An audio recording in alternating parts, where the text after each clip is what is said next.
Milionário seguiu seu empregado depois do expediente e ficou em choque com o que viu. Antes de começarmos, não se esqueça de se inscrever no canal para não perder nenhuma história incrível como essa. Vamos lá! Você confiaria em alguém que parece esconder um segredo todo santo dia após o trabalho? E se eu te dissesse que um milionário descobriu algo que mudou a vida dele para sempre, simplesmente por seguir um funcionário comum depois do expediente? De acordo com uma pesquisa recente, mais de 60% dos brasileiros se sentem invisíveis no próprio trabalho. Mas e se por trás de uma rotina silenciosa e comum, estiver escondida uma história capaz de inspirar milhões? Hoje, você vai conhecer a história de Eduardo Vasconcelos, um empresário milionário do Rio de Janeiro, que desconfiou do comportamento de um dos seus funcionários mais discretos, o jovem Lucas Martins, e decidiu segui-lo após o expediente. O que ele descobriu o deixou completamente sem chão, e acabou mudando a vida de dezenas de pessoas. Ao longo dos próximos capítulos, você vai viver essa história real com reviravoltas emocionantes, gestos de generosidade e um final que vai te deixar com lágrimas nos olhos. Então, fique até o final, porque tudo começa quando o chefe decide seguir seu funcionário e descobre algo que nenhum dinheiro no mundo poderia comprar. Eduardo Vasconcelos não era um milionário comum. Proprietário de uma empresa de tecnologia no coração de Botafogo, no Rio de Janeiro, ele era conhecido por seu estilo discreto, seu olhar analítico e seu temperamento frio. Ao contrário do estereótipo dos ricaços espalhafatosos, Eduardo preferia o silêncio às câmeras, a rotina à ostentação. Mas havia algo que ele valorizava acima de tudo: o comportamento dos seus funcionários. E foi exatamente o comportamento de um deles que começou a incomodá-lo. Lucas Martins, 26 anos, era um jovem técnico em suporte da empresa. Chegava todos os dias às 7h45, nunca faltava, evitava conversas, não participava dos happy hours e saía no horário exato do fim do expediente, 17 horas em ponto. Sempre com pressa, como se tivesse algo mais importante esperando do lado de fora. Eduardo percebeu isso com o tempo. Como alguém com um salário tão modesto conseguia estar sempre tão sereno? Nunca pedia aumento. Nunca reclamava. Nunca se envolvia em política de escritório. Mas estava sempre cansado, os olhos ligeiramente fundos, e parecia carregar nos ombros um peso que ninguém mais via. Esse rapaz tá escondendo alguma coisa, murmurou Eduardo para si mesmo, uma tarde, observando Lucas sair do prédio como quem foge de um incêndio. Era uma sexta-feira. Eduardo não tinha compromissos à noite. Estava curioso demais para ignorar aquele pressentimento. Pegou seu carro, um discreto Corolla preto, e, mantendo distância, passou a seguir Lucas pelas ruas da cidade. Lucas pegou 2 ônibus e depois caminhou por mais de 10 minutos até chegar a um bairro humilde na zona norte do Rio. Ao contrário do que Eduardo esperava, o jovem não entrou em um bar, nem em uma casa. Ele se dirigiu a um prédio simples com uma placa meio torta na entrada: Centro Comunitário Esperança Viva. Eduardo desceu do carro, mantendo-se oculto. Aproximou-se do portão e olhou por entre as grades. O que viu o deixou completamente paralisado. Lá dentro, Lucas sorria. Brincava com crianças, organizava materiais, puxava conversas com adolescentes e separava apostilas como se estivesse em uma escola improvisada. Mais que isso, ele parecia comandar tudo com um brilho nos olhos que Eduardo jamais vira em nenhuma reunião da empresa. Eduardo se apoiou no portão, atônito. Mas o que é isso? Sussurrou, sem conseguir tirar os olhos de Lucas. Ele ficou ali por mais de 1 hora, observando em silêncio. Viu Lucas ajudar uma menina a resolver exercícios de matemática, orientar um garoto sobre um software de edição de vídeo, e até levar alguns lanches de casa para dividir com as crianças. Nada fazia sentido. Porque um funcionário mal remunerado, que mal fala no trabalho, dedicaria todo o seu tempo livre para ajudar desconhecidos, e ainda sorriria ao fazer isso. No carro, de volta ao apartamento, Eduardo não conseguia parar de pensar no que viu. Aquilo não era encenação. Não era marketing pessoal. Era genuíno. Puro. Ele abriu seu notebook, pesquisou o nome do centro comunitário, mas não encontrou quase nada. Era um projeto informal, quase invisível, sustentado por doações mínimas, e por gente como Lucas.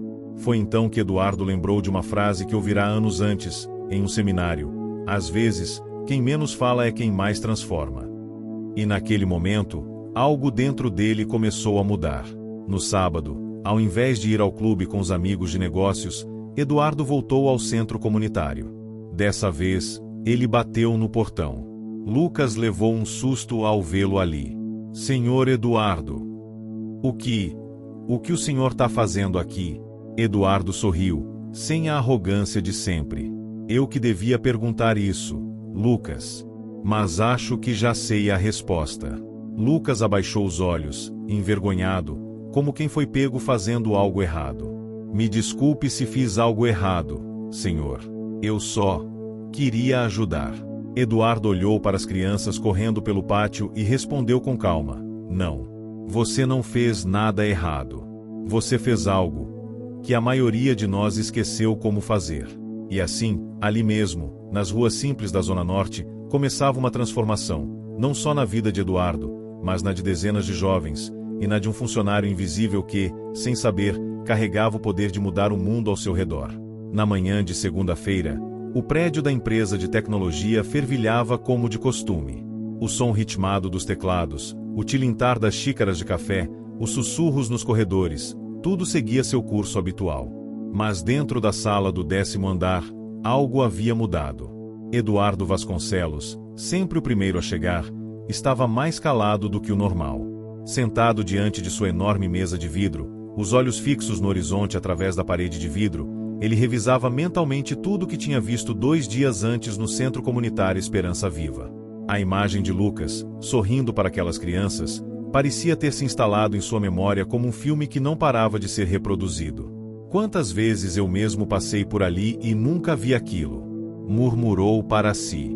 Foi interrompido por uma batida tímida na porta. Pode entrar. Lucas abriu devagar, com o mesmo olhar de cautela de sempre. Mas agora havia um peso novo em seu semblante, o da exposição. Depois de tudo o que aconteceu no sábado, ele não fazia ideia do que esperar. Senhor Eduardo, posso falar com o senhor por 1 minuto? Claro, Lucas. Entra. Ele fechou a porta com cuidado, como se esperasse ser repreendido. Ficou em pé, mãos para trás, a postura rígida. Olha, eu queria pedir desculpas por ter escondido aquela parte da minha vida. Não era minha intenção parecer desonesto, ou... Eduardo levantou a mão, interrompendo com gentileza. Você não precisa se desculpar por fazer o bem. Lucas o encarou, surpreso. Eu só não queria misturar minha vida pessoal com o trabalho, senhor. Aquele projeto é tudo para mim.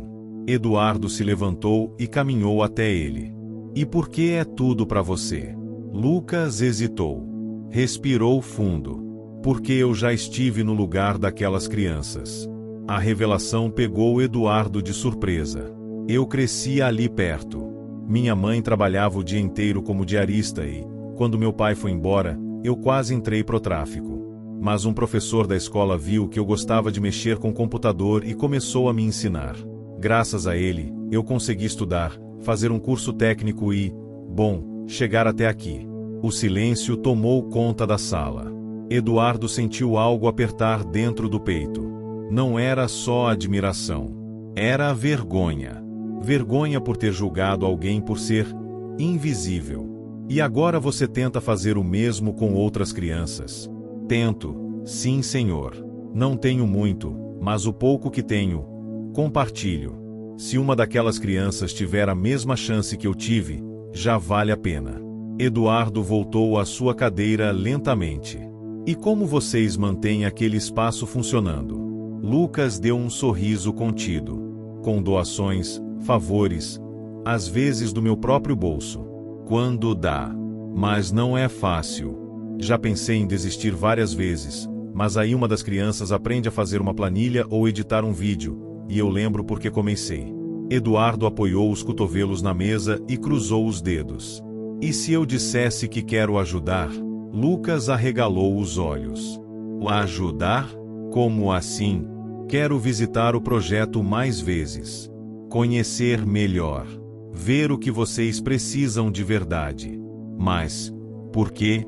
Eduardo sorriu pela primeira vez em muito tempo. Um sorriso sincero, quase tímido. Porque eu preciso lembrar porque comecei também. A conversa terminou com um aperto de mão. Um gesto simples, mas carregado de significado. E ali, naquela sala fria e moderna, duas realidades tão diferentes começaram a se alinhar. Nos dias seguintes, Eduardo se envolveu de forma silenciosa, mas ativa. Visitou o centro 2 vezes, sem chamar atenção. Levou materiais, conversou com os jovens, conheceu histórias. Descobriu que uma das meninas, Yasmin, de apenas 13 anos, já sabia programar em HTML e fazia páginas simples para lojistas da comunidade. Um menino de 16, Jefferson, sonhava em ser editor de vídeos e usava o único computador funcional do local para aprender com tutoriais do YouTube. Eduardo voltou para casa, naquela sexta-feira, com os olhos marejados. Quantos talentos estão escondidos por aí, esperando só uma oportunidade? Pela primeira vez em anos, ele se sentiu útil de verdade. No sábado, reuniu seu time executivo. Ninguém entendeu muito bem o motivo da reunião de emergência, ainda mais num sábado de manhã. A partir da semana que vem, vamos lançar o Projeto Horizonte, anunciou ele. Uma iniciativa social da nossa empresa para formar jovens da periferia em tecnologia. Vamos usar parte da nossa estrutura, abrir estágios e formar parcerias com ONGs como o Centro Comunitário Esperança Viva. Os executivos se entreolharam, surpresos. Mas isso vai exigir recursos, um deles comentou. E vai render muito mais do que lucro. Vai gerar impacto real. Silêncio. Eduardo olhou para Lucas, que agora estava ali, como convidado especial. E o Lucas vai ser o coordenador do projeto. Alguns levantaram as sobrancelhas. Outros sorriram. Mas ninguém se opôs. Afinal, a autoridade de Eduardo era inquestionável, e, pela primeira vez, ele parecia ter reencontrado sua paixão. O Projeto Horizonte estava apenas começando, mas já carregava dentro de si a promessa de transformar destinos. A notícia da criação do Projeto Horizonte correu pela empresa como um incêndio silencioso. Pelos corredores modernos e salas de vidro, sussurros se espalhavam com intensidade crescente. Alguns funcionários achavam que era só mais uma jogada de marketing social para melhorar a imagem da empresa. Outros, no entanto, começaram a enxergar ali um gesto sincero de mudança. Mas nem todos estavam prontos para aceitar aquilo. Na segunda-feira seguinte, Lucas chegou mais cedo do que o habitual. Pela primeira vez, ele tinha um crachá diferente, com um novo cargo estampado embaixo do nome, Coordenador de Projetos Sociais. Ao entrar na sala de reuniões para apresentar o planejamento inicial do Projeto Horizonte, sentiu o peso dos olhares sobre ele. Alguns eram neutros. Outros, visivelmente incomodados. Mas havia um em especial que o fez hesitar, o de Henrique Farias, diretor de operações da empresa, funcionário antigo e braço direito de Eduardo há mais de uma década. Henrique era o tipo de executivo que valorizava números, resultados e cortes de custos. Não era alguém facilmente encantado por causas sociais. Para ele, tudo que não gerava lucro imediato era perda de tempo e investimento. Lucas começou a apresentação com a voz firme, mas o coração acelerado. A proposta do Projeto Horizonte é identificar jovens de comunidades periféricas com interesse em tecnologia, oferecer oficinas práticas dentro do nosso espaço e selecionar os mais dedicados para estágios remunerados. Além disso, teremos uma parceria direta com o Centro Comunitário Esperança Viva, que servirá como ponte de recrutamento. Enquanto falava, Eduardo observava em silêncio. Sentia um orgulho quase paternal, algo que não costumava surgir em ambientes corporativos. Lucas estava confiante, claro, e principalmente, apaixonado pelo que fazia. Mas bastou o último slide ser exibido para que Henrique se manifestasse. Interessante, Lucas. Mas já considerou o impacto financeiro desse projeto?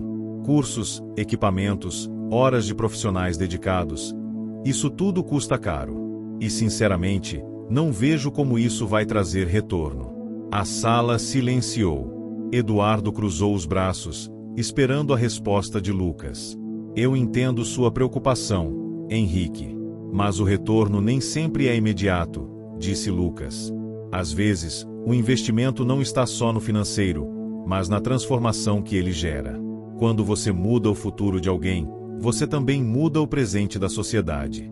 Henrique arqueou uma sobrancelha. Bonito discurso. Mas na prática, o mercado não perdoa a ingenuidade. Antes que Lucas respondesse, Eduardo interveio. Henrique, eu sei que você se preocupa com os números. Mas essa empresa nasceu com um propósito, lembra? Quando fundamos tudo isso, era para usar a tecnologia como ponte, não como muro. Chegou a hora de voltarmos a esse ideal. Henrique baixou os olhos por um instante.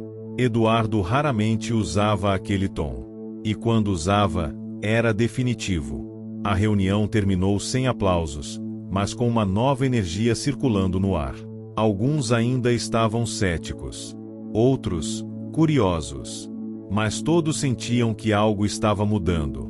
Na semana seguinte, Lucas mergulhou de cabeça no projeto. Visitava o centro comunitário todos os dias após o expediente, agora com o apoio de técnicos voluntários da própria empresa.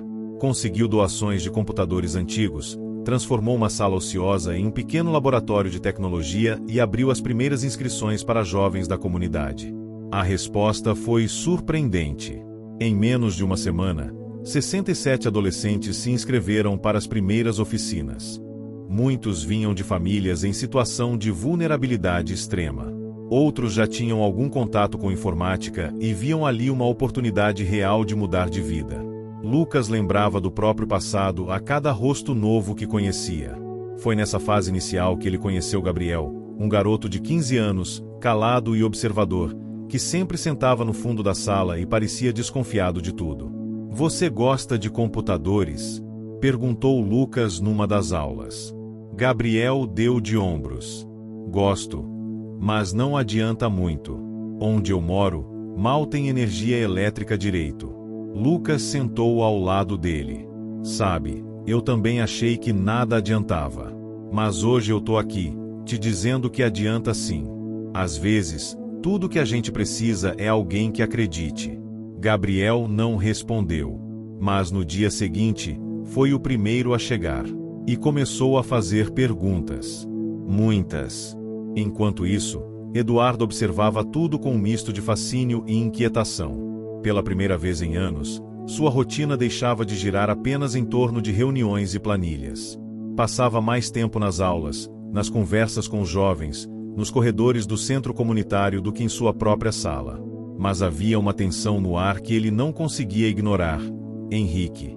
Desde a reunião, o diretor se mostrava mais distante, e havia rumores de que ele estaria tentando boicotar silenciosamente o projeto, atrasando aprovações e criando dificuldades internas. Lucas percebeu isso também, mas decidiu não confrontar ninguém. Preferia concentrar suas forças no que importava: os jovens. Uma noite, ao sair do centro comunitário, Eduardo ficou parado diante do portão, observando os adolescentes rindo, conversando e experimentando coisas novas. Sentiu algo que não sentia desde sua juventude: esperança genuína. Virou-se para Lucas, que trancava a porta com cuidado. "Eu achava que você era invisível, sabia?" Lucas sorriu. "E eu achava que você era inalcançável." Ambos riram, como velhos amigos. O projeto Horizonte ainda tinha muitos obstáculos pela frente. Mas agora, mais do que nunca, havia algo plantado que nem o cinismo dos executivos ou a resistência dos que não acreditavam conseguiria arrancar: a certeza de que estavam no caminho certo. Os dias passaram rápido, e o projeto Horizonte já era mais do que uma ideia promissora. As primeiras turmas estavam a todo vapor, as oficinas se tornaram disputadas, e os jovens já começavam a mostrar sinais visíveis de evolução. A equipe de voluntários crescia, assim como a curiosidade da imprensa e o interesse de outras ONGs que desejavam replicar o modelo. Mas, nos bastidores, nem tudo era entusiasmo. Lucas, embora envolvido e animado com o progresso, escondia algo que até mesmo Eduardo ainda não sabia. Por trás de seu comprometimento exemplar e da dedicação diária, havia um segredo, uma sombra que o seguia discretamente, todos os dias, e que ameaçava pôr tudo a perder. Naquela quarta-feira, o centro comunitário fervilhava de energia. Jovens mexiam nos computadores, riam alto, trocavam ideias. Era mais do que uma aula. Era um novo universo que se abria diante deles. Eduardo estava lá, como vinha fazendo quase todos os dias. Não era mais o empresário distante. Era apenas um homem redescobrindo o valor da empatia. Sentado ao lado de uma aluna, ajudava a formatar uma apresentação de slides. Foi então que notou algo estranho. Lucas não estava ali. Era raro ele se atrasar, mas ainda faltar. Eduardo checou o relógio. 2 horas de atraso. Preocupado, tentou ligar. Chamou até cair na caixa postal. Tentou de novo. Nada. Do outro lado da cidade, Lucas corria pelas escadas do hospital público do Meyer. Estava com a camisa suada, os olhos vermelhos e um envelope apertado nas mãos. Entrou no quarto 208 e foi recebido por uma tosse fraca e um sorriso cansado. "Oi, mãe", disse, se aproximando do leito. Dona Sandra, sua mãe, estava mais magra. A quimioterapia deixará marcas visíveis. Mesmo assim, seus olhos se iluminaram ao ver o filho. "Achei que não ia te ver hoje", murmurou ela, com a voz fraca. "Tive que passar no banco. Consegui mais uma parte do dinheiro do exame. Falta pouco agora." Sandra sorriu. Tentou tocar no rosto dele, mas não tinha forças. Lucas segurou sua mão e a beijou com delicadeza. Ninguém no centro comunitário sabia. Ninguém na empresa imaginava. A verdade era que boa parte do salário de Lucas, e até de algumas doações que ele recebia como voluntário, estavam indo para o tratamento da mãe. Ele fazia malabarismos para não deixar que isso afetasse seu trabalho, ou o projeto. Mas estava se esgotando. Mais tarde naquela noite, Eduardo ainda não havia conseguido contato. Passou pelo centro comunitário, mas tudo já estava fechado. No caminho de volta, pensou no que podia ter acontecido. Conhecendo Lucas, não parecia ser apenas uma distração qualquer. Algo estava errado. No dia seguinte, Lucas apareceu. Chegou com os olhos fundos, mais magro, mas com o mesmo sorriso de sempre. Tentou agir como se nada tivesse acontecido, mas Eduardo não era mais o mesmo homem de antes. Ele percebia sinais que antes ignoraria. Chamou Lucas para conversar, longe dos outros. "Onde você estava ontem?" Lucas hesitou. "Tive um problema pessoal." "Tá tudo bem?" "Tá sim, senhor. Foi só uma emergência. Já resolvi." Eduardo olhou firme para ele. "Lucas, escuta. Eu não tô mais te vendo só como funcionário. Somos parceiros nesse projeto. E parceiros precisam confiar um no outro. Se tiver algo acontecendo, você pode, e deve, me falar." Lucas abaixou os olhos. Por um momento, pareceu travar uma luta interna. Depois suspirou, e a verdade veio como uma avalanche contida por tempo demais. "Minha mãe tá com câncer. Descobrimos tem 3 meses. Eu venho bancando o tratamento como posso, mas os remédios são caros, os exames mais ainda. Tô vendendo o que dá, pegando empréstimo com amigos. Só que tá difícil, senhor." O silêncio foi pesado. Eduardo se levantou da cadeira, andou até a janela e ficou ali por um tempo. Sentia o coração apertado. Não só pela dor de Lucas, mas por reconhecer ali uma dor que ele próprio conhecia. "Sabe por que isso mexe tanto comigo, Lucas?" Lucas balançou a cabeça, confuso. "Porque eu perdi meu pai de forma parecida. E sabe o que me dói até hoje? O fato de que, mesmo com tanto dinheiro, eu não pude fazer nada. Eu descobri tarde demais." Lucas engoliu em seco. "Eu não queria misturar as coisas.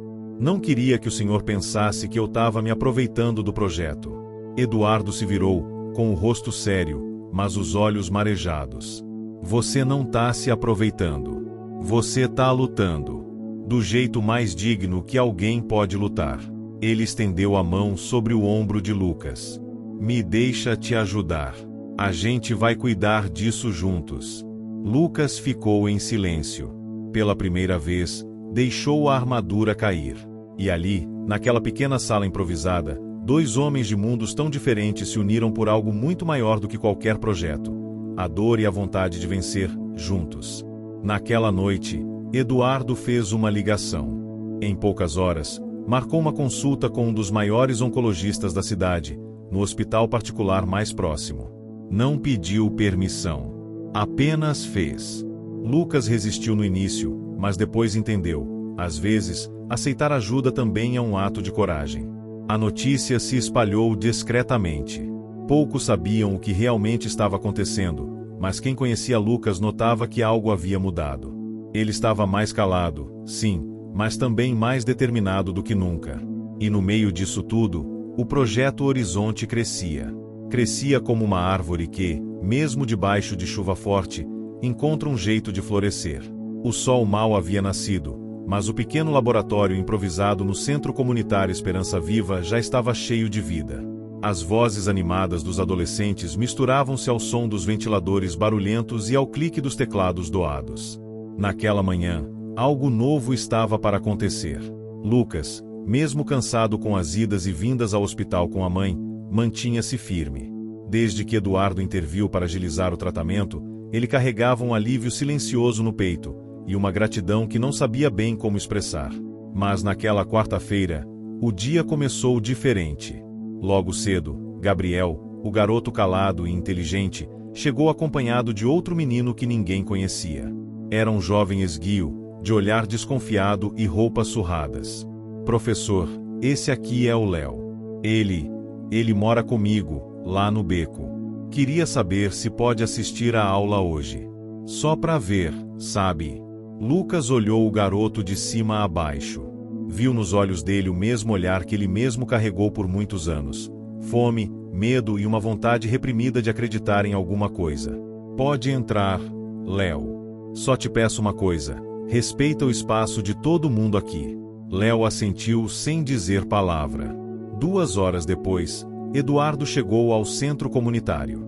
Trazia debaixo do braço um notebook novinho em folha, presente para Yasmin, que havia sido destaque na oficina de programação naquela semana. Ao entrar na sala, deu de cara com Léo, sentado no fundo, cabeça baixa, mãos nos bolsos. Temos aluno novo? Perguntou, curioso. Está só visitando hoje. Trouxe com o Gabriel, respondeu Lucas, sem dar muitos detalhes. Eduardo caminhou até Léo, que o observava com desconfiança. E aí, rapaz? Qual seu nome? Léo. Curte informática? Não sei. Nunca tive computador. Eduardo se ajoelhou ao lado dele, no mesmo nível do olhar. Então você tá no lugar certo. Aqui ninguém nasce sabendo. A gente aprende junto. Léo desviou o olhar, envergonhado. Mas algo naquele homem, rico, bem vestido, mas com um jeito calmo e sincero, lhe transmitiu um tipo de segurança nova. Naquela mesma noite, Eduardo convidou Lucas para jantar em sua casa pela primeira vez. Não era um evento formal. Nada de gravatas ou contratos. Apenas 2 homens conversando. A casa de Eduardo era ampla, moderna e silenciosa. Tinha a frieza elegante de quem passou tempo demais sem companhia. Mas o aroma do jantar que ele mesmo cozinhava, uma lasanha simples, dava um toque humano ao ambiente. Eu soube que aquele garoto novo, o Léo, mora nas ruas. É verdade. Lucas assentiu. Ele e Gabriel dividem um quarto de madeira nos fundos de uma pensão velha. A mãe do Gabriel sumiu há 2 anos. Eles se viraram como puderam. Eduardo ficou em silêncio por alguns segundos. Depois colocou os pratos sobre a mesa e sentou. Eu pensei que já tinha visto de tudo. Mas cada história dessas crianças me mostra que eu ainda não vi nada. Lucas pegou o garfo, mas hesitou antes de comer. Posso te perguntar uma coisa, senhor Eduardo? Claro. Por que o senhor se importa? A pergunta era simples, mas carregava peso. Eduardo apoiou os talheres. Respirou fundo.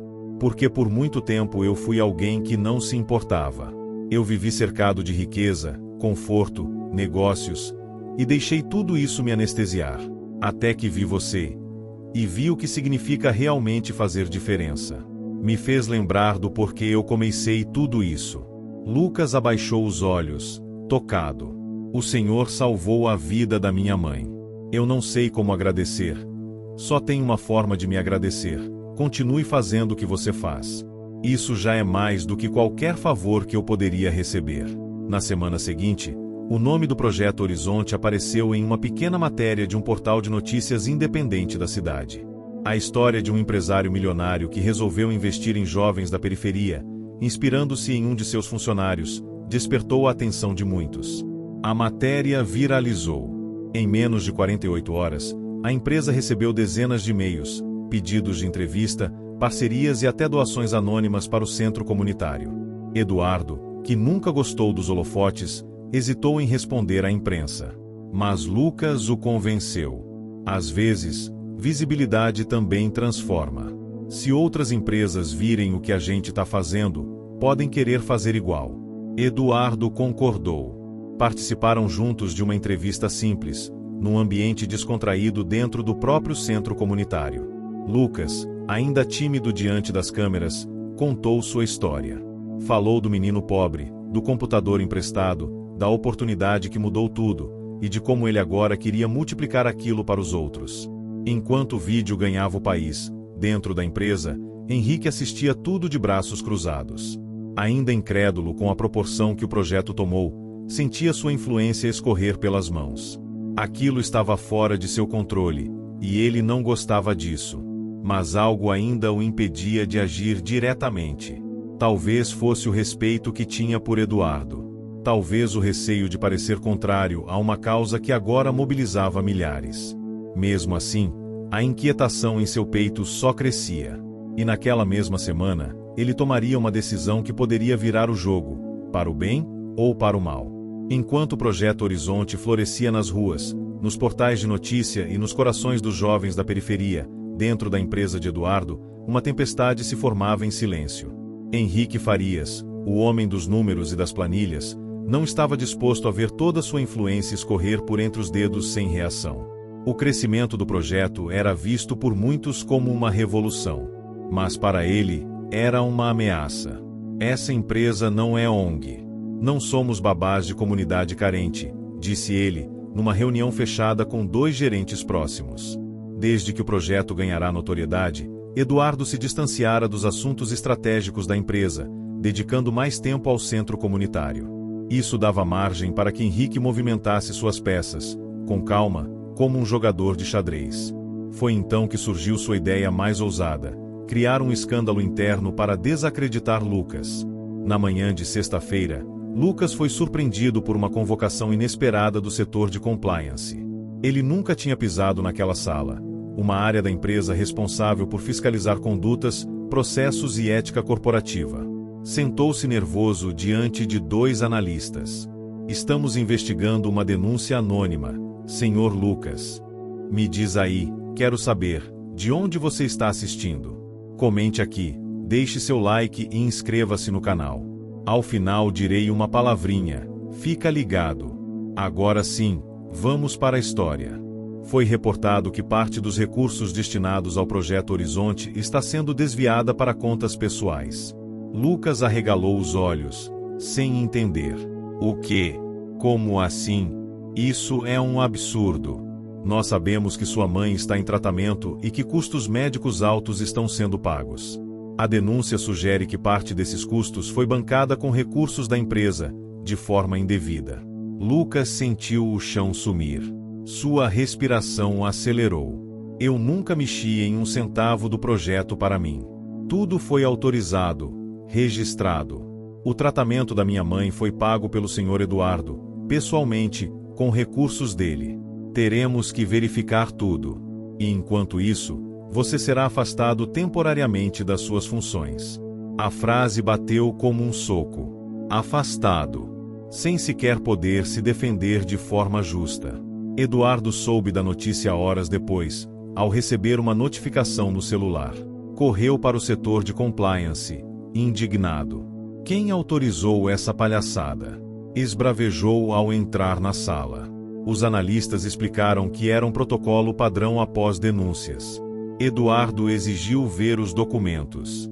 E quando viu os anexos da denúncia anônima, entendeu tudo. Isso é obra do Henrique. Senhor Eduardo, não podemos afirmar isso sem provas. Eu posso. Saiu da sala furioso, foi direto para o andar executivo e entrou sem bater na sala de Henrique. Foi você?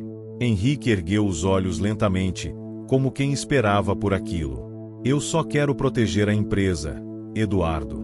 Você está cego. Está deixando um funcionário manipular tudo com esse seu surto de caridade. Você não faz ideia do que está dizendo. Faço sim. Eu vi esse tipo de coisa antes. Uma causa nobre, um projeto bonito, e por trás, gente se aproveitando. Eu só antecipei a queda antes que vire escândalo. Eduardo se aproximou da mesa, furioso. Lucas é o homem mais íntegro que já pisou nessa empresa.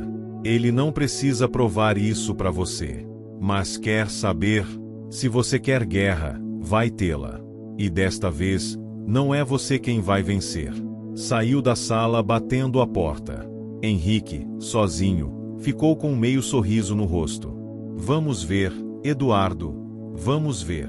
Enquanto isso, Lucas vagava pelas ruas, sem saber o que fazer. Se sentia humilhado, traído.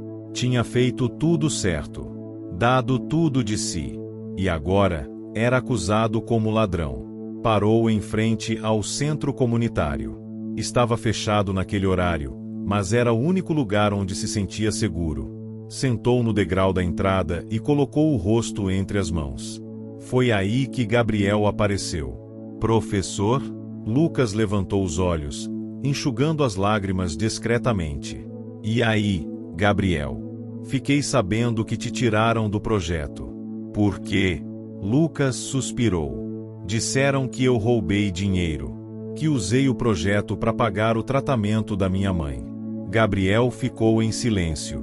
Depois sentou ao lado dele. Isso é mentira, né? É. Mas nem sempre a verdade vence de primeira. O garoto olhou pro chão, pensativo. Depois falou algo que Lucas jamais esqueceria. Se eu tô aqui hoje, é porque você acreditou em mim antes de eu acreditar em mim mesmo. Se quiser que eu fale com alguém, eu falo. Todo mundo aqui confia no Senhor. Lucas sorriu com os olhos marejados. Era a primeira vez que alguém o chamava de Senhor com tanto respeito. Do outro lado da cidade, Eduardo ligava para um antigo contato do setor jurídico. Ordenou uma investigação interna paralela. Se Henrique havia forjado ou manipulado provas, isso não ficaria impune. No sábado, foi até a casa de Lucas. Eu não deixaria você enfrentar isso sozinho, disse, firme. Já tomei providências. Em breve, isso vai se resolver. E quando resolver, você volta pro seu lugar. Porque o projeto Horizonte é seu tanto quanto é meu. Lucas assentiu, emocionado. Obrigado. Eu nunca pensei que um dia um homem como o senhor diria isso para alguém como eu. Eduardo sorriu. Talvez porque eu só descobri quem eu realmente sou quando te conheci. E naquele instante, dois mundos, que por muito tempo pareceram opostos, se encontraram no mesmo propósito: lutar contra a injustiça. E vencer. Na segunda-feira pela manhã, o clima dentro da sede da empresa estava tenso, quase sufocante. Desde que Lucas fora afastado, comentários e suposições tomavam conta dos corredores. Alguns diziam que ele realmente havia se aproveitado do projeto. Outros, que tudo era uma armação. Mas todos, sem exceção, estavam atentos ao desenrolar do caso. Eduardo, ao contrário, não dava ouvidos aos rumores. Estava focado em outra coisa: provas.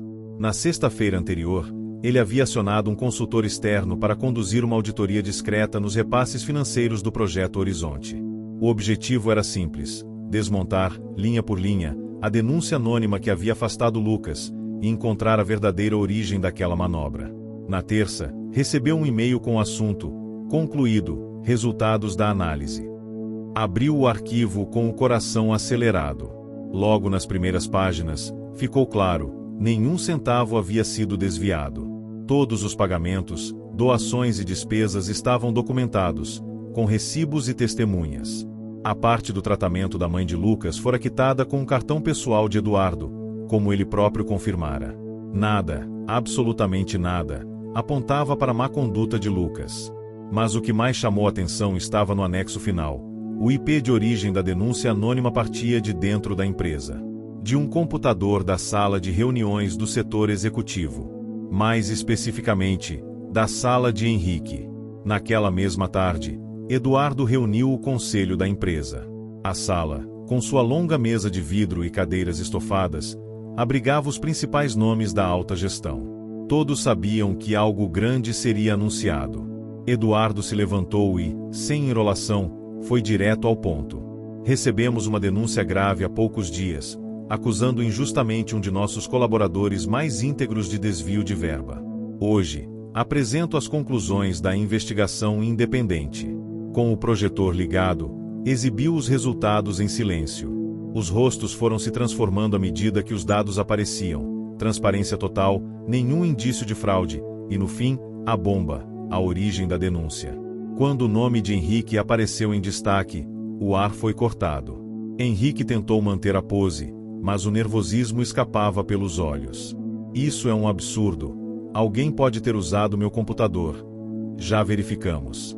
O login foi feito com sua senha pessoal. Naquele horário, ninguém mais estava na sala. Isso não prova nada. Eduardo caminhou até ele. Prova que você tentou destruir a reputação de um homem honesto. E por quê? Porque ele ousou mudar algo que você nunca teve coragem de enfrentar. A realidade fora dessas paredes. Henrique ficou calado. Pela primeira vez, parecia sem argumentos. A partir de hoje, você está afastado de suas funções até segunda ordem. A empresa abrirá um processo interno formal. E, se necessário, um processo judicial.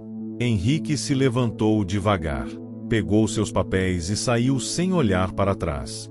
A sala permaneceu em silêncio por alguns segundos, até que um dos conselheiros murmurou: foi a coisa certa a se fazer.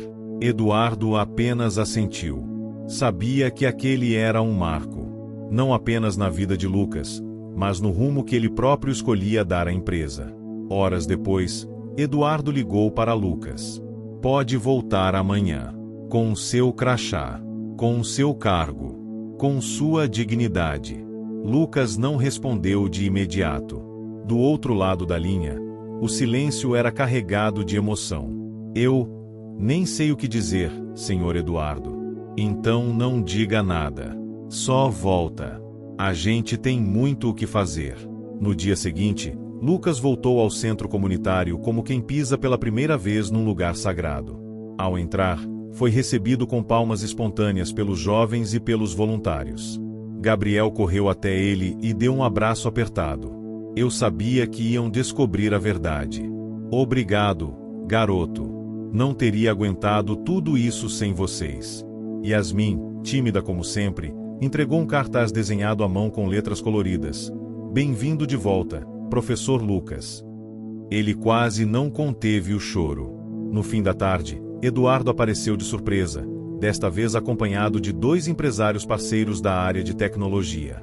Trouxe consigo uma proposta ousada: expandir o projeto Horizonte para outras 3 comunidades da cidade, com financiamento compartilhado entre empresas que também se interessaram após a repercussão da matéria. O que começou aqui não pode ficar só aqui, disse ele. O mundo precisa ver que o futuro começa quando a gente decide se importar.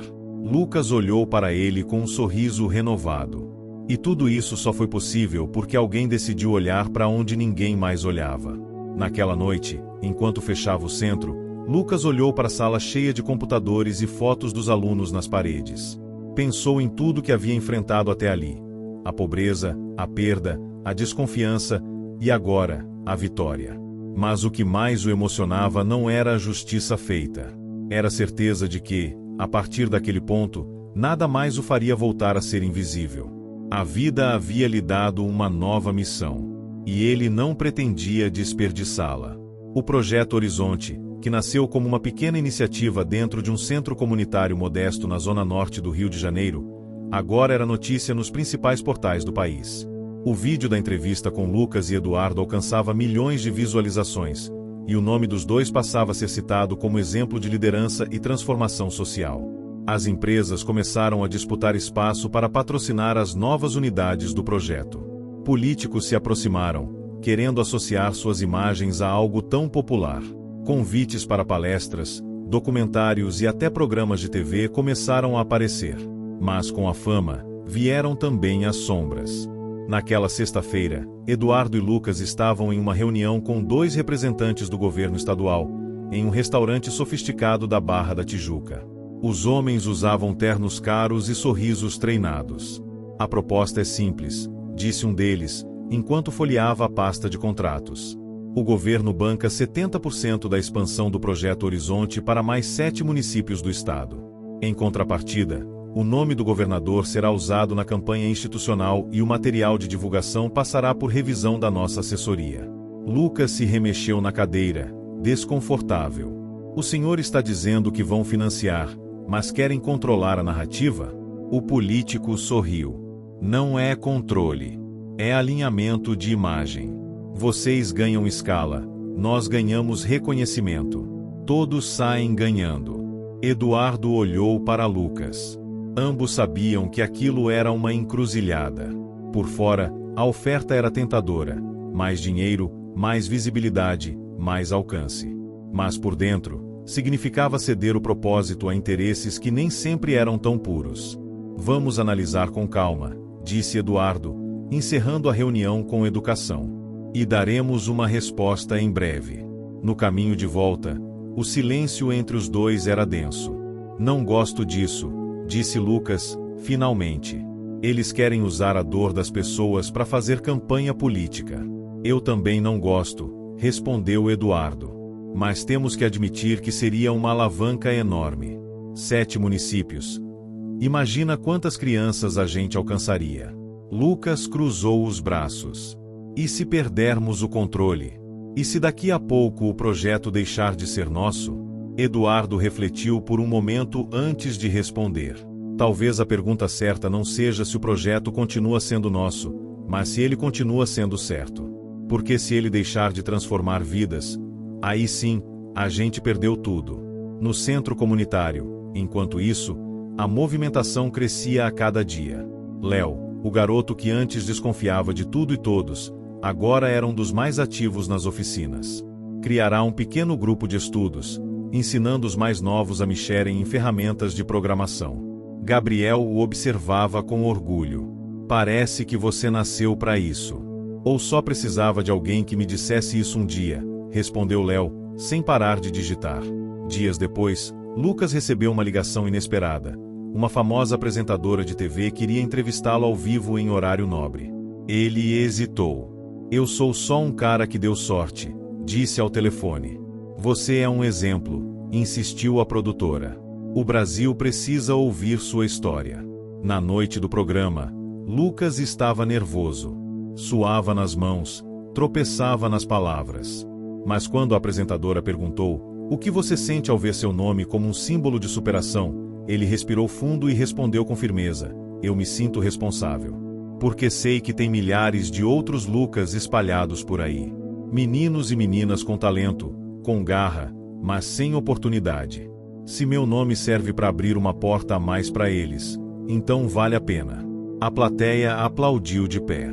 No dia seguinte, Eduardo esperava no centro comunitário com uma notícia.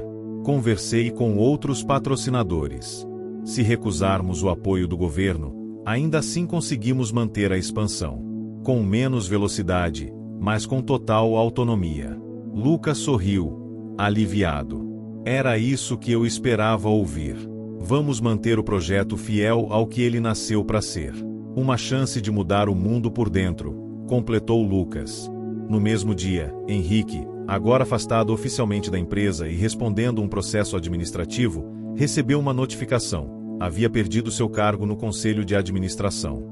A maioria votará por sua exclusão. Ele olhou para o documento e suspirou. Em algum canto da alma, reconhecia que havia perdido não apenas um cargo, mas uma guerra contra o que é justo. Enquanto isso, no centro comunitário, uma nova turma iniciava as aulas. Crianças e adolescentes chegavam com os olhos brilhando, carregando cadernos novos, sonhos remendados e uma sede de aprender que não cabia em palavras. Lucas, de camiseta simples e crachá no peito, observava cada um com carinho. Sabia o nome de todos. Sabia de onde vinham. E agora, sabia onde poderiam chegar. No mural da entrada, havia uma frase escrita em tinta azul, desenhada por Yasmin: "Você não precisa de asas para voar. Só de alguém que te diga que é possível." Lucas leu, sorriu e sentiu um nó na garganta. O projeto Horizonte já era maior do que ele, maior do que Eduardo, maior do que qualquer empresa ou vaidade pessoal. Era um farol. E ninguém mais poderia apagar essa luz. Era uma manhã nublada, típica do Rio de Janeiro em maio. A brisa fria cortava a cidade enquanto Lucas caminhava para o centro comunitário, os pensamentos pesando mais que o normal.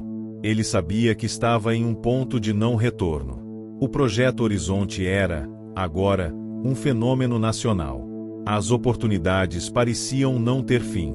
Mas com todo esse sucesso, surgiam também desafios que ele nunca imaginara. Naquela manhã, Eduardo o aguardava no escritório. Estava sério, algo raro nele. O consultor financeiro que ele havia chamado para ajudar na expansão do projeto estava ali, mas algo parecia estar errado. "Eu não gosto do que estou ouvindo, Eduardo", disse Lucas, fechando a porta atrás de si. Eduardo olhou com uma expressão cansada. "Eu também não, Lucas. Mas a verdade é que estamos sendo puxados para um jogo que não escolhemos. As coisas estão fora de controle." Lucas sentou-se, ouvindo atentamente. "O que está acontecendo?" O consultor, um homem de terno cinza e óculos, abriu um envelope e espalhou alguns papéis sobre a mesa. "Esses aqui são os novos termos das parcerias com empresas privadas e governamentais. Eles não estão mais dispostos a doar sem exigir algo em troca. Agora, querem controle sobre o conteúdo que produzimos, sobre os alunos que escolhemos para as bolsas de estudo, até mesmo sobre a direção do projeto. Isso pode comprometer tudo o que construímos até agora." Lucas sentiu um frio na espinha. Ele sabia que o projeto tinha atraído olhares de poderosos, mas a ideia de perder o controle sobre o que havia criado o inquietava profundamente. "Não vamos fazer isso, não é?" perguntou ele, quase sem esperança. Eduardo respirou fundo, o rosto marcado pela tensão. "Precisamos do financiamento. Se recusarmos, o projeto pode não sobreviver. Mas ao mesmo tempo, ceder a essas exigências pode destruir nossa missão." Naquela mesma tarde, Lucas foi convidado a participar de uma reunião fechada com um influente empresário do setor de tecnologia. O homem, que era dono de uma das maiores plataformas de ensino à distância do país, estava interessado em investir no projeto Horizonte, mas, novamente, com condições. Ele exigia que as aulas fossem transmitidas exclusivamente pela plataforma dele, com todo o conteúdo monitorado e controlado por sua equipe. O que parecia ser uma grande oportunidade para expandir o alcance do projeto estava, na verdade, se transformando em uma armadilha. "Isso vai ajudar milhares de crianças a terem acesso a um ensino de qualidade, Lucas", disse o empresário, com um sorriso frio. "Mas claro, em troca precisamos garantir que os alunos estejam usando apenas nossa tecnologia e que os conteúdos sigam nosso padrão. Afinal, queremos oferecer a melhor experiência para eles, não é mesmo?" Lucas sentiu um nó na garganta. Ele sabia que aceitar aquele acordo poderia significar mais acesso à educação para muitas crianças, mas também significaria abrir mão de algo precioso: a autonomia do projeto e o poder de decidir como e quando os conteúdos seriam compartilhados. Ele agradeceu educadamente e saiu da reunião, com a mente completamente turvada. Estava diante de uma encruzilhada. Ceder a essas ofertas poderia trazer um crescimento exponencial, mas ao custo da independência e da missão que ele e Eduardo haviam traçado. Não era esse o caminho que ele imaginava para o projeto Horizonte. No centro comunitário, a tensão estava visível. Yasmin, que agora começava a se destacar como líder entre os alunos, foi até Lucas com uma proposta ousada. "Professor Lucas, nós estávamos pensando, podemos criar um movimento para fazer o projeto continuar sem depender dessas grandes empresas. Talvez, se formos para as redes sociais, podemos arrecadar dinheiro diretamente com o público. O que você acha?"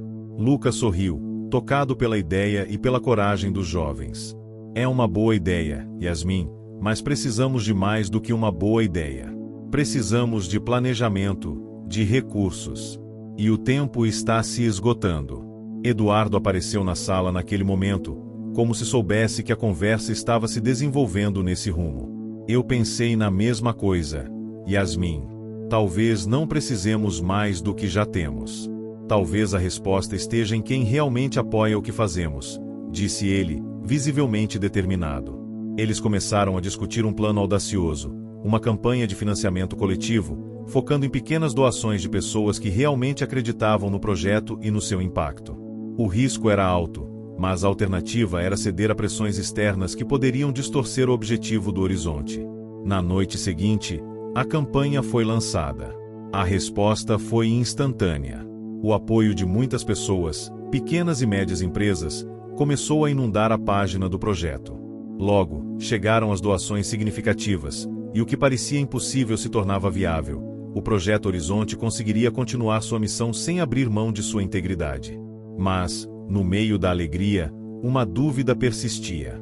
Seria isso suficiente para garantir a longevidade do projeto?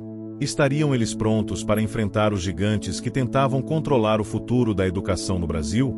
Na manhã seguinte, Lucas se sentou para tomar café no centro comunitário. Yasmin e Gabriel chegaram mais cedo, e o clima era de uma energia renovada. Eles haviam conseguido o apoio de centenas de pessoas, e o futuro parecia mais promissor. Mas, ao mesmo tempo, Lucas não conseguia escapar de uma sensação de ansiedade. Sabia que havia enfrentado uma batalha contra os maiores poderes financeiros e políticos do país. A decisão que tomariam nos próximos dias poderia ser a mais importante de todas: seguir o caminho difícil, mas íntegro, ou aceitar as ofertas e colocar em risco tudo o que havia conquistado. Mas ele sabia de uma coisa: o Projeto Horizonte não era sobre poder ou fama. Era sobre dar voz aos que não tinham, sobre oferecer um futuro a quem nunca teve uma chance. E esse seria o único caminho que ele escolheria. A brisa suave da manhã se misturava com a sensação de tensão que pairava no ar. O Rio de Janeiro parecia respirar junto com o Projeto Horizonte. Tudo estava prestes a mudar, ou pelo menos, essa era a sensação que pairava sobre o centro comunitário naquele dia. Lucas e Eduardo estavam juntos, como sempre, diante de um novo desafio. A campanha de financiamento coletivo havia sido um sucesso estrondoso. Eles conseguiram o apoio de milhares de pessoas, mas o verdadeiro teste estava agora em frente a eles: o compromisso de garantir que o projeto fosse autossustentável sem depender das grandes corporações ou políticos. A autonomia estava conquistada, mas o que viria a seguir? Naquela manhã, Lucas acordou mais cedo do que o habitual. Estava nervoso, mas com um sentimento de serenidade que vinha da certeza de ter feito a escolha certa. O Projeto Horizonte nunca seria o mesmo depois dessa batalha, mas havia algo em sua essência que jamais poderia ser corrompido. Ele estava determinado a ver esse sonho crescer sem perder sua alma. Eduardo ligou para ele com uma voz animada. Lucas, temos mais uma notícia fantástica. Um grupo de empresários locais se juntou à nossa causa, mas dessa vez, eles não querem só patrocinar. Eles querem ajudar a expandir os centros de ensino e fornecer bolsas de estudo diretamente para os alunos, sem interferência no conteúdo ou no processo. Eles acreditam em nosso trabalho. Lucas ficou em silêncio por um momento, absorvendo a notícia. Era a confirmação de que as escolhas feitas haviam sido corretas. Isso é um sinal, Eduardo. Acreditaram na nossa visão. Talvez, só talvez, o mundo esteja realmente mudando. No centro comunitário, as crianças e os jovens estavam em plena atividade. Yasmin, agora com 16 anos, dava aulas de programação para os mais novos. Léo e Gabriel coordenavam um novo laboratório de ciências. O lugar, que já foi apenas uma pequena sala improvisada, agora parecia uma verdadeira escola de sonhos, com uma atmosfera de transformação. A energia ali era palpável. Eles estavam, de fato, mudando o futuro, e cada olhar, cada sorriso daqueles jovens confirmava que tudo valerá a pena. O Projeto Horizonte agora não era mais um sonho de Lucas e Eduardo, era um sonho coletivo, uma realidade palpável. Ao meio-dia, Lucas e Eduardo se encontraram com os líderes da campanha de financiamento coletivo. Com um sorriso no rosto, eles viram que as contribuições tinham excedido todas as expectativas. Mais de 2 milhões de reais haviam sido arrecadados, o suficiente para expandir o projeto para outras cidades, e talvez, até para estados vizinhos. Mas o maior prêmio estava em algo que não podia ser comprado com dinheiro: a gratidão daqueles que estavam sendo alcançados. Os alunos, os pais, os educadores. Todos reconheciam que o Projeto Horizonte não era apenas uma iniciativa educacional, mas uma revolução silenciosa. Eles estavam criando, sem alarde, uma rede de apoio que dava às crianças e adolescentes não só o conhecimento, mas a autoestima e a esperança de que seus sonhos poderiam se tornar realidade. Naquela tarde, enquanto o sol começava a se pôr no horizonte, Lucas e Eduardo estavam na praça em frente ao centro comunitário. Eles se sentaram em um banco, observando a movimentação ao redor. A conversa parecia tranquila, mas estava carregada de significados. Eles tinham acabado de tomar uma decisão. Eu sei que o projeto está crescendo rápido demais, começou Lucas, olhando para o céu. E às vezes eu me pergunto se estamos prontos para tudo isso. Eduardo sorriu e deu um tapinha no ombro de Lucas. Talvez nunca estejamos prontos. Mas nós não estamos fazendo isso por nós. Estamos fazendo isso por eles, disse, apontando para as crianças que jogavam futebol ao longe, felizes, sem preocupações. Você já percebeu como os olhos deles brilham? Eles não só querem aprender, eles querem acreditar no futuro. E isso, Lucas, isso é a nossa missão. Nunca foi sobre fama ou dinheiro. Foi sobre dar a eles o que nunca tiveram, uma chance. Lucas ficou em silêncio por alguns segundos. Ele olhou para as crianças, para os jovens e para as famílias que chegavam ao centro, e um sorriso profundo se espalhou por seu rosto. Ele sabia, naquele momento, que havia feito a coisa certa. Eles haviam escolhido o caminho mais difícil, mas também o mais recompensador. Eu sei, Eduardo. Eu sei. Naquela noite, em um evento realizado no centro comunitário, Lucas e Eduardo anunciaram que estavam criando uma rede de escolas comunitárias autossustentáveis em várias cidades do Brasil. O projeto seria expandido de maneira controlada, com a ajuda de voluntários e empresas que se comprometeriam com a causa. O foco sempre seria a educação de qualidade, acessível para todos, sem comprometer os princípios de liberdade e autonomia que haviam sido a base do projeto desde o início.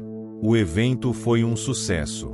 Mas o que mais impressionou a todos foi a presença de alguns ex-alunos, agora jovens adultos, que haviam voltado para agradecer. Eles estavam ali para compartilhar como suas vidas haviam sido transformadas pelo Projeto Horizonte. Alguns já eram empreendedores, outros estavam se formando em universidades, mas todos tinham uma coisa em comum: a fé inabalável em seu potencial e a certeza de que tudo o que haviam conquistado era graças à oportunidade que o projeto havia lhes dado. Lucas, emocionado, falou para todos no palco: este é o nosso maior prêmio. Não é o dinheiro. Não são as parcerias. Não são as visibilidades. Nosso maior prêmio é ver que, juntos, estamos criando um futuro mais justo, mais digno e cheio de esperança. A plateia aplaudiu de pé. Todos, de alguma forma, sentiam que o Projeto Horizonte havia se tornado mais do que uma simples organização. Era um movimento, uma mudança de mentalidade. E eles estavam prontos para seguir adiante, lado a lado, rumo a um futuro onde a educação fosse, finalmente, um direito para todos, e não um privilégio. Lucas e Eduardo se abraçaram, sabendo que a jornada deles estava apenas começando. A estrada ainda seria longa, e os desafios continuariam a surgir. Mas eles estavam prontos. Eles haviam encontrado o verdadeiro propósito e estavam determinados a lutar por ele, não importando o que o futuro reservasse. E assim, o Projeto Horizonte continuou a brilhar, como um farol de esperança para todos os que precisavam de uma chance para alcançar seus sonhos. Fim. Se você chegou até o final, comente resiliência, curta e compartilhe, sua ajuda é super importante. Não se esqueça de se inscrever para acompanhar nossos próximos vídeos.